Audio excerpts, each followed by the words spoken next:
તો પહલગામ આતંકી હુમલા બાદ સેના એક બાદ એક મોટી કાર્યવાહી કરી રહી છે, ત્યારે સમગ્ર કાશ્મીરમાં સેનાનું ઓપરેશન ઓલ આઉટ ચાલી રહ્યું છે। ગુજરાત ફર્સ્ટ પણ ગ્રાઉન્ડ ઝીરો રિપોર્ટ પર પહોંચ્યું છે। પહલગામ બેસરન વેલી પહલગામથી ગુજરાત ફર્સ્ટનો આ ગ્રાઉન્ડ ઝીરો રિપોર્ટ અમે આપને બતાવી રહ્યા છીએ। ત્યારે ગુજરાતી મીડિયાથી સૌથી પહેલી ટીમ આ કાશ્મીર પહોંચી છે, જ્યાં આતંકી હુમલો થયો ત્યાંથી ગુજરાત ફર્સ્ટનો આ એક્સક્લુઝિવ રિપોર્ટ આપ જોઈ રહ્યા છો।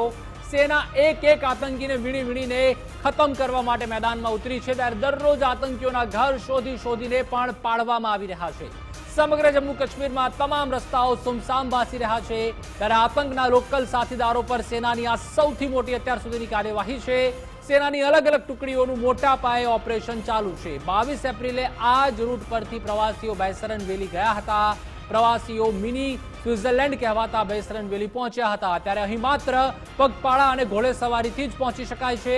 22 એપ્રિલે 26 पर्यटકોના બેસરન વેલીમાં કરુણ મૃત્યુ નિપજ્યા હતા, ત્યારે તેમાં 3 ગુજરાતી, એક નેપાળી સહિત 26 લોકોના કરુણ મૃત્યુ નિપજ્યા હતા। એક ઘોડેસવારનું પણ મોત થયું હતું, જે આતંકવાદીઓ સામે લડ્યો હતો। પ્રવાસીઓ પર હુમલા કર્યા બાદ છુપાઈ ગયા હતા આતંકવાદીઓને। હુમલા બાદ અહીં જંગલ વિસ્તારમાં છુપાયા હતા આતંકવાદીઓ। हम पहुंच चुके हैं बेसरन घाटी में। पहलगाम से थोड़ी ही आगे चारों तरफ बर्फ से आच्छादित हिमालय की पर्वत श्रृंखला और देवनार के जंगलों के बीच से निकलती यह है बेसरन घाटी का वे, और ये ऊपर से छल छल करता हुआ झरना बह रहा है, नीचे जो नदी में मिलता है। यहाँ पर इतनी खूबसूरत जगह पर जब इसी रोड से 22 तारीख को जो टूरिस्ट बेसरन घाटी की तरफ गए थे, वो इसी कच्चे रूट से गए थे, क्योंकि आगे जाने के लिए सड़क नहीं है। और इसी रूट से जाते हुए उन्होंने ये नहीं सोचा था कि वहाँ पर एक टूरिस्ट डेस्टिनेशन पर इतना बड़ा हादसा होने वाला है। यहाँ ठीक नीचे सीआरपीएफ का कैंप है, जो इस क्षेत्र का सबसे बड़ा सीआरपीएफ का कैंप है, जहाँ पर हमेशा सीआरपीएफ के जवान मुस्तैद रहते हैं। और यहीं से आगे चलते हुए जब आतंकवादियों ने निशाना बनाया, तब वो इन्हीं देवनार के जंगलों में भागकर फरार हो चुके थे। ऊपर से जब तक लोग नीचे आते और खबर आती, तब तक बहुत देर हो चुकी थी और उसमें लगभग 26 लोगों की मौत हो चुकी थी। कुछ लोकल घुड़सवारों ने लोगों की मदद की और वो लोगों को हॉस्पिटल पहुंचाने के लिए पहली इंफॉर्मेशन जो है वो इसी सीआरपीएफ कैंप में आई थी। इस वक्त ये पूरा का पूरा क्षेत्र जो है वो सुनसान है, वीरान है, और यहाँ पर कई तरीके के इन्वेस्टिगेशन इस वक्त चल रहे हैं। जो रास्ता हम आपको बताने की कोशिश कर रहे हैं, ये रास्ता इसी तरीके से पथरीले बड़े पत्थर और जंगलों के बीच से होता हुआ जाता है। और इतनी कड़ी चढ़ाई के बाद में खच्चरों के ऊपर और कुछ लोग पैदल होते हुए बेसरन घाटी, जो कि मिनी स्विट्जरलैंड कहा जाता है, उसका लुत्फ उठाने के लिए लोग जाते हैं। लेकिन इसी जगह पे उनके साथ एक ऐसा हादसा हो गया जिसने पूरी दुनिया को हिला दिया है। गुजरात के 3 लोगों की मौत हुई और पूरे देश से लगभग 25 भारतीयों की मौत हुई और एक नेपाली की मौत हुई। इसी मौत के आंकड़ों में एक नाम उस घुड़सवार का भी था, जिसने टूरिस्ट को बचाने के लिए आतंकवादियों के साथ मुठभेड़ की और वो वहीं मारा गया। कश्मीर की घाटी में कई बार मुठभेड़ें हुई हैं, कश्मीर की घाटी में कई बार आतंकी हमले हुए हैं, और यहाँ के लोगों ने इस आतंकवाद की जो कह सकते हैं कि खूंखार लड़ाई को सालों से देखा है। लेकिन अब की बार आतंकवादियों ने उस हद को पार कर दिया, जब उन्होंने धर्म पूछकर गोलियां मारी। हिंदू अलग, मुस्लिम अलग, और उसके बाद जो है वो उन्होंने निर्दोष लोगों को एक के बाद एक उनके बच्चे और उनकी पत्नियों के सामने, उनके माता पिता के सामने गोली मारना शुरू कर दिया। सीआरपीएफ के लोग इस वक्त हमें यहाँ से जाने के लिए कह रहे हैं, क्योंकि ये पूरा एरिया पूरी तरीके से सील है। और एक बड़ा ऑपरेशन इस वक्त चल रहा है। कुछ ही दिनों में या कहें कुछ ही घंटों में देश के लिए एक सुकून का समाचार आएगा जब इस घटना से जुड़े आतंकवादियों को चुन चुन कर मारा जाएगा। जम्मू कश्मीर की पुलिस, इंटेलिजेंस, मिलिट्री और सीआरपीएफ सभी लोग एक साथ इस वक्त एक बहुत बड़े सर्च ऑपरेशन को अंजाम दे रहे हैं और उस सर्च ऑपरेशन से बैसरन घाटी के उन निर्मम हत्याराओं को, उन क्रूर दानवों को, उन राक्षसों को जहन्नुम पहुंचाने की तैयारी में जुटे हुए हैं।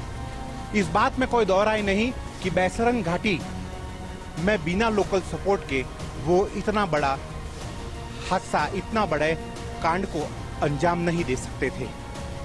और उसी लोकल सपोर्ट को घेरने के लिए इस वक्त कश्मीर के 3 बड़े जिलों में सबसे बड़ा ऑपरेशन चल रहा है। शोपिया, अनंतनाग और पुलवामा जिलों में बहुत बड़े ऑपरेशन कर रहे हैं।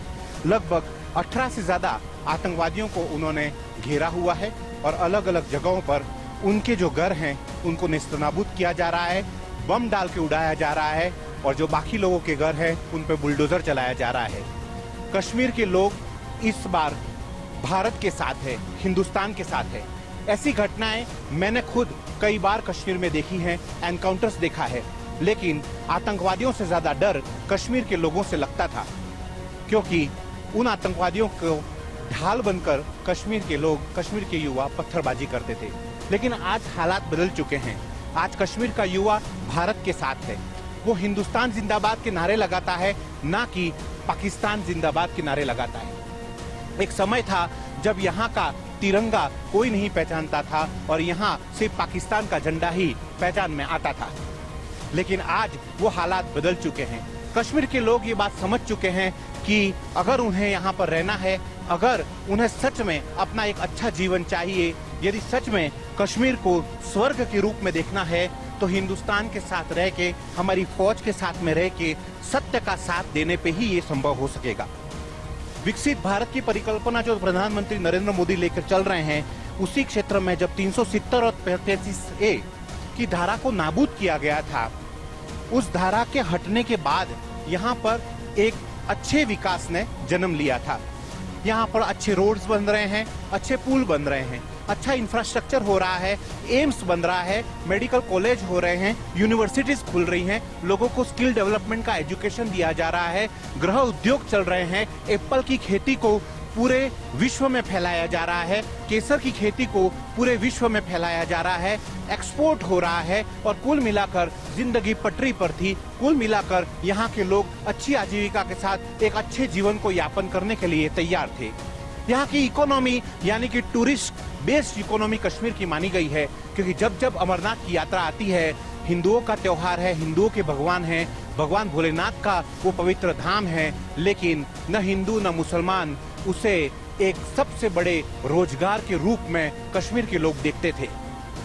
लेकिन आज इस हादसे के बाद कश्मीर की सूरत बदल चुकी है। इस हादसे के बाद अब ये कश्मीर का पहलगाम वीरान दिख रहा है। इस कश्मीर की सड़कें खाली दिख रही हैं और युवा खाली बैठे हैं। बेरोजगारी एक बार फिर कश्मीर का रास्ता खटखटा रही है, क्योंकि अब आज आजीविका का सबसे बड़ा साधन यानी कि टूरिज्म इकोनॉमी पर सबसे बड़ी चोट लगी है। यहाँ के होटल 95% तक खाली पड़े हैं और यहाँ के रिसोर्ट में अब कोई नहीं। यहाँ के टैक्सी वाले भी कहीं ना कहीं परेशान हैं और वो इस आस में बैठे हैं कि कहीं कोई टूरिस्ट आ जाए और हम उसे कश्मीर घुमाने ले जाएं।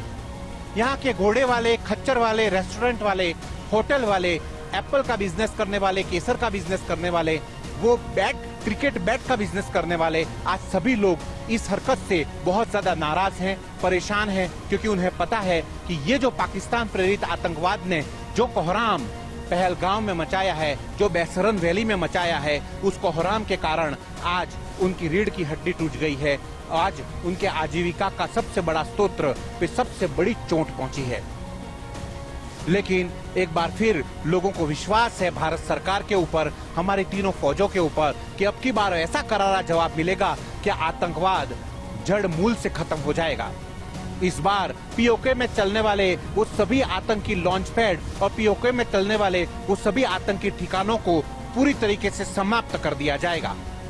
कश्मीर के लोकल सपोर्ट को पूरी तरीके से बर्बाद कर दिया जाएगा और उसका जवाब देना शुरू हो गया है जब 13 आतंकवादियों के घर को बम से उड़ाया है। ये ऑपरेशंस चल रहे हैं और ये ऑपरेशन चलने भी चाहिए तब तक जब तक कि आतंकवाद का सफाया पूरी तरीके से नहीं हो जाता।